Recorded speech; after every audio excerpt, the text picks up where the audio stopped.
kulankan ballaaran ay soo qabanqaabisay wasaaradda xiriirka golayaasha iyo arrimaha dastuurka Somaliland ayaa ahaa mid tababar lagu soo xidhay islamarkaana lagu amaalmarinayay shaqaale weynaha wasaaradda iyo sidoo kale isuduwayaasha gobolada oo tababar u socday 2 bilood oo maanta la soo xidhay.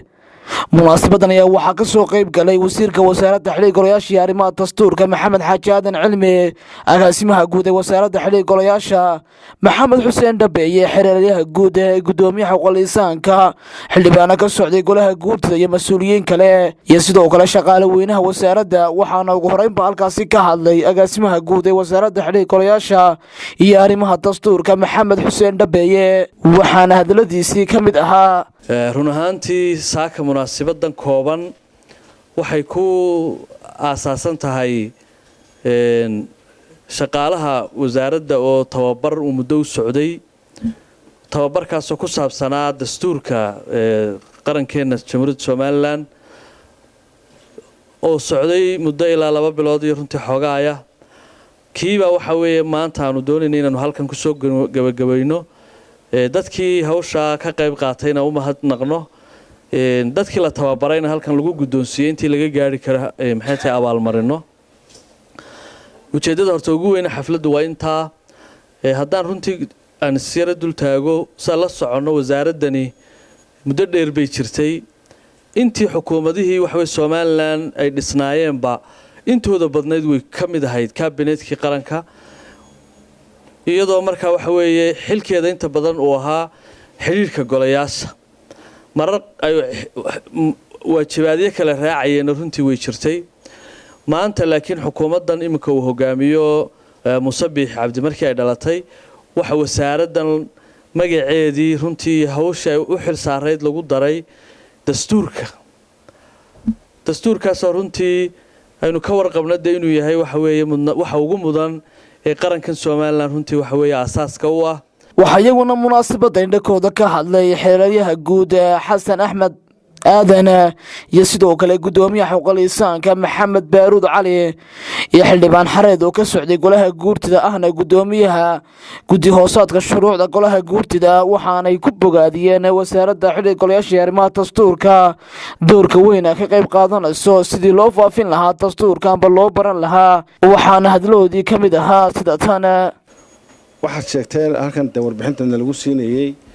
in tababar loo qabtay shaqaalaha xafiiska ama wasaaradda oo lagu barayay dastuurka oo ah asaaska ama xiriirka ugu weyn ee qaranka lafdhabarka oo fundamental u ah. runtii way fiican tahay in dadka la baro dastuurka, waayo ma wada yaqaanaan dadku, gaar ahaan weliba wasaaradda xiriirka golayaasha laga bilaabana aad bay u fiican tahay. in shaqaalaha dawladda la baro waa muhiim, in dadweynaha la baro waa laga maarmaan, waayo xuquuqdooda asaasiga waxaa damaanad qaadaya dastuurka. raadka qofku uu leeyahay waa inuu gartaa, ama shaqaalaha ku jirta, tii crime-ka ku jirta, tii muxuu ahaa ilaalinta xuquuqdiisa asaasiga fundamentalka baa ku jirta. wax walba way ku jiraan. haadihii dawladda iyo dhismahoogii iyo dastuurkii in la baraway waa laga maarmaan. golayaasheenii baawarkii iyo awoodahoogii, xukuumaddii dhexe, dhammaan instituushanadii qaranka oo dhan ilaa judiciaryga garsoorkii muxuu ahaa uu kala qaadaya, qayb uu kala samaynayaa, awooduu siinayaa. qof walbana waa inuu ogaadaa xuquuqdiisa iyo wixii waajibaadku ah. muwaadinkana waajibaadka ugu weyn waxa weeye inuu garto waxa halka uu marayo, dariiqa uu marayo, wixii xuquuqa ee uu leeyahay. wasaaraddu runtii waxa weeye waa fundamental. wasaaradda xiriirka golayaashu wasiirkuna aad buu ugu amaanan yahay stage-ka ay taagneed iyo halka uu kasii qaaday. maantana dokumentigeygii inuu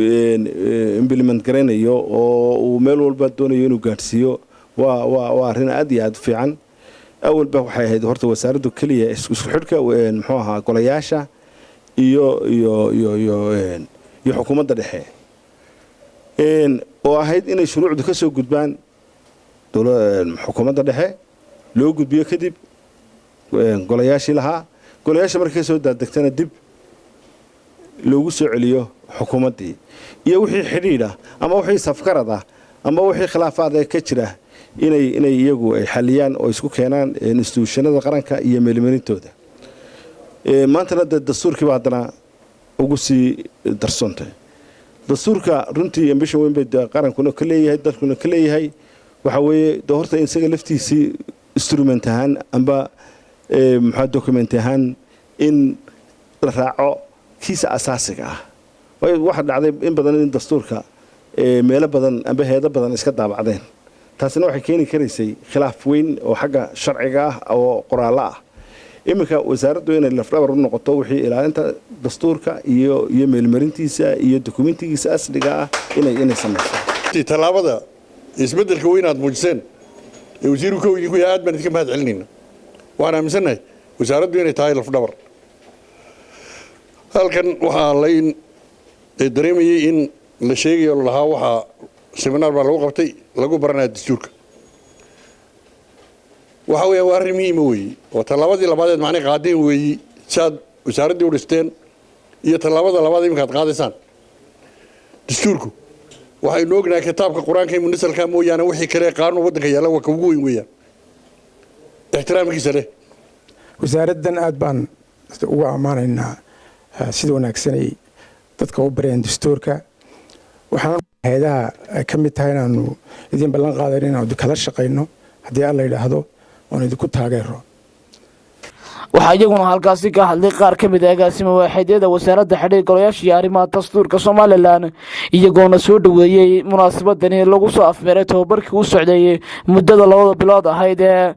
ugu dambeyntii waxaa halkaasi ka hadlay oo hadalka soo afmeeray maxamed xaaji aadan cilmi wasiirka wasaaradda xidhiirka golayaasha iyo arrimaha dastuurka somalilan oo ku dheeraaday ahmiyadda iyo faa'iidada uu leeyahay dastuurka oo la bartaa isagoona bulshaweynta reer somalilan ugu baaqay inay u nugloodaan islamarkaana ay bartaan nuqulada dastuurka somalilan waxaana hadaladiisii ka mid ahaa waxaan kaloo runtii si mug iyo miisaan loogu mahad celinayaa shaqaalaha wasaaradda oo waxqabadkaa laga sheekaynayo iyagoo aasaas iyo saldhig u ah oo aan odhan karo aad bay uga duwan yihiin shaqaalo fara badan oo runtii jira maxaa yeelay gelinka hore iyo gelinka dambe iyo habeenkiiba rag badan iyo hablo badan oo wasaaradda ka mid ah ayaa shaqaynayay ilaa iyo maalintii wasaaradda aanimi aad iyo aad baan runtii ugu mahad celinayaa ifoodka halkan ka muuqda hadduu yahay kii ugu horreeyey ee aanu ku dhaqaaqnay ee ahaa abuuridda ama samaynta istaraatiijiyadda fekerkeedii iyo farsamadeedii haddii ay tahay hagaajinta iyo wax ka beddelka saldhigga wasaaradda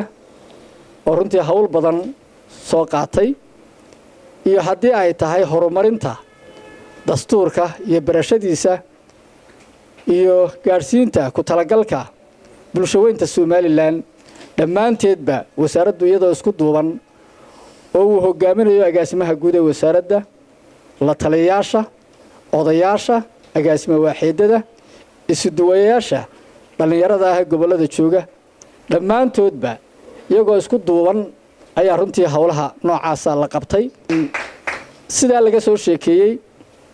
dastuurka aad baa looga soo sheekeeyey muhiimadda uu leeyahay iyo ujeeddada loo aasaasay intaba waa laga soo hadlay inuu yahay asadka ummaddani ay leedahay ama sharciga ugu sarreeya ee dalkani uu leeyahay marka laga reebo shareecada islaamka waa laynoo sheegay sidaa daraaddeed taasi waxay muujinaysaa muhiimadda uu qarankan ugu fadhiyo